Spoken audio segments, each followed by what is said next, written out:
bem, estamos de volta com o último bloco do MPE na TV. Lembrando que você pode encaminhar sua sugestão ou também efetuar sua crítica pelo e-mail mpenatv@mp.ms.gov.br.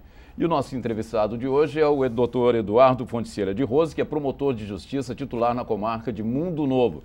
E o tema principal é improbidade administrativa.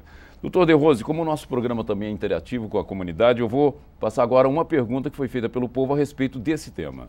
Que atos configuram a improbidade? Bom, na lei de improbidade administrativa, no artigo 9º, no artigo 10º e 11º, se fala em enriquecimento ilícito, no artigo 9º. Para dar um exemplo, por exemplo, seria um administrador, digamos que um prefeito ele tem uma reforma na casa dele, ele resolve usar o maquinário da prefeitura para fazer a reforma. Ele está obtendo um enriquecimento ilícito a partir daquilo. Ou ele desvia dinheiro público da prefeitura para a sua pessoa. No artigo 10º se fala em lesão ao erário. Aí não é necessário que o administrador obtenha os recursos. Se ele beneficiar terceiros, ele está causando lesão ao erário. Isso pode ser de forma direta ou indireta. Por exemplo, se ocorre uma fraude a uma licitação e beneficia uma determinada empresa, ocorre essa incidência. E no artigo 11 se fala em lesão aos princípios da administração pública. E aí vão incidir uma série de atos como frustrar um concurso público, até o próprio ato de nepotismo que nós comentamos anteriormente. Então, resumidamente, seriam esses 3 artigos que é o centro das condutas vedadas pela lei de improbidade administrativa. Bom, seria normalmente o que a gente vê que está sendo feito errado. Né? Simplificando, seria isso, Jorge. Seria uma forma... Bom, uma outra pergunta também que já dá, pelo menos um sentido diretamente a essa resposta do senhor, também foi feita para a população. Vamos a ela. Eu quero saber como que eu faço para denunciar uma autoridade que está praticando uma improbidade administrativa. Bom, basta procurar o Ministério Público, né? Chegar na promotoria, na cidade onde a pessoa mora, acredito que quase em todas as cidades do estado do Mato Grosso do Sul, a maioria das cidades tem a promotoria presente ou numa cidade próxima para fazer a denúncia. Hoje existe ainda a possibilidade de se mandar por e-mail. Os sites dos Ministérios Públicos, estaduais e federal, permite denúncias online e sem, inclusive, não precisa colocar o nome da pessoa, a qualificação da pessoa, o Ministério Público vai apurar a veracidade dessas informações. E também é interessante em relação às denúncias, dizer que a população precisa participar. O promotor muitas vezes ele atua em todas as áreas do interior, nas cidades do interior, e fica encastelado na promotoria com muitos processos criminais e de outras áreas e ele precisa ser instigado, precisa ser informado. A investigação geralmente não parte do promotor de justiça, precisa dessa atuação da população. E o que tem ajudado muitos promotores é a própria fiscalização feita nas câmaras de vereadores. Muitos processos onde eu atuei, a denúncia veio dos vereadores de oposição que estavam fiscalizando a administração e passaram a informação do Ministério Público a respeito da irregularidade. Então, também por isso a importância do processo eleitoral. Tudo vai girar em função disso. É preciso saber em quem os políticos que a gente vai votar agora na próxima eleição, apurar quais são os melhores, buscar a vida pregressa deles nos sites dos tribunais eleitorais. Agora existem ali, se você clicar, vão ter todos os antecedentes de processos, a vida pregressa. Cada vez existe mais informação para a sociedade e a gente precisa se inserir nesse meio, né? Buscar as informações e melhorar, apurar o nosso sistema. Doutor De Rose, eu fazendo uma pesquisa, eu vi que uma das dificuldades apontadas principalmente pelos juristas, por alguns juristas, não seriam todos, diz respeito ao fato de que o legislador, ele pecou ao não definir o que vinha a ser improbidade administrativa, isso dando várias interpretações, inclusive para a justiça. Quer dizer, às vezes o que é improbidade para uns não é improbidade para outros.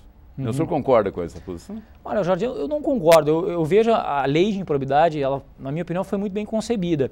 O artigo 9º, o artigo 10º, o artigo 11º, eles trazem inúmeros exemplos a respeito dos atos de improbidade. Como eu falei ali, fala de frustrar concurso público, irregularidade em licitações. Tem vários exemplos e ele ainda fala notadamente, usa a expressão notadamente, demonstrando que o rol ali é exemplificativo.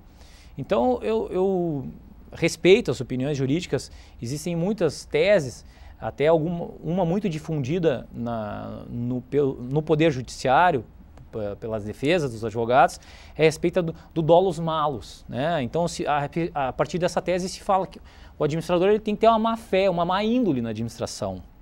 Não basta apenas que ele seja inábil, né? O Ministério Público geralmente ele segue uma corrente do Emerson Garcia que fala que não. Se ele é inábil, ele cometeu o ato de improbidade. Mas mesmo com essas discussões judiciais e discussões, teses jurisprudenciais diferentes, é possível fazer uma avaliação a respeito da improbidade. Eu acredito que não haja problema. Como é que o senhor avalia a atuação do MP na área de improbidade administrativa? Bom, eu posso falar mais em relação ao estado do Mato Grosso do Sul. A gente acompanha os colegas efetuando um trabalho, a gente tem vários exemplos recentes em 7 quedas a respeito de indisponibilidade de bens de administrador público em um processo de licitação fraudulento. Em Japorã houve a indisponibilização de bens do administrador. Em Mundo Novo e outras cidades ocorre que nós tivemos em Dourados, o exemplo da promotora, que uma recomendação postulando a transparência dos gastos da Prefeitura de Dourados no portal da Transparência. Agora é uma obrigação, né? Que é uma obrigação legal. Então, eu acredito que o Ministério Público Estadual aqui está atuando efetivamente, buscando a probidade administrativa. E a função do Ministério Público é exatamente essa, ela serve como uma mola propulsora.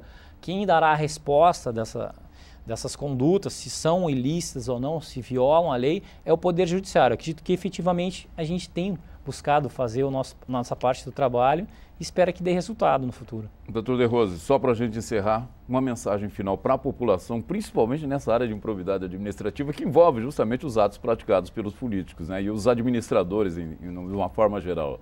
Bom, eu gostaria que a população nessas eleições tivesse essa cautela, esse cuidado, pesquisasse os candidatos. Existem muitos candidatos bons, qualificados, não vamos generalizar. E para melhorar o nosso sistema legislativo, que vai ajudar muito o Ministério Público e o Poder Judiciário no futuro.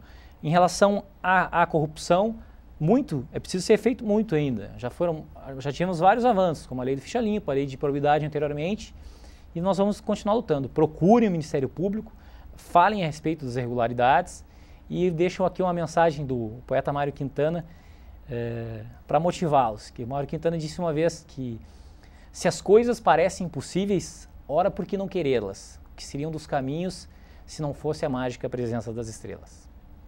Bom, nós conversamos aqui com o promotor de justiça Eduardo Fontecilla de Rose, que é titular na comarca de Mundo Novo, em Mato Grosso do Sul, e o tema abordado foi improbidade administrativa. Doutor De Rose, mais uma vez, obrigado pela presença aqui no nosso programa MPE na TV.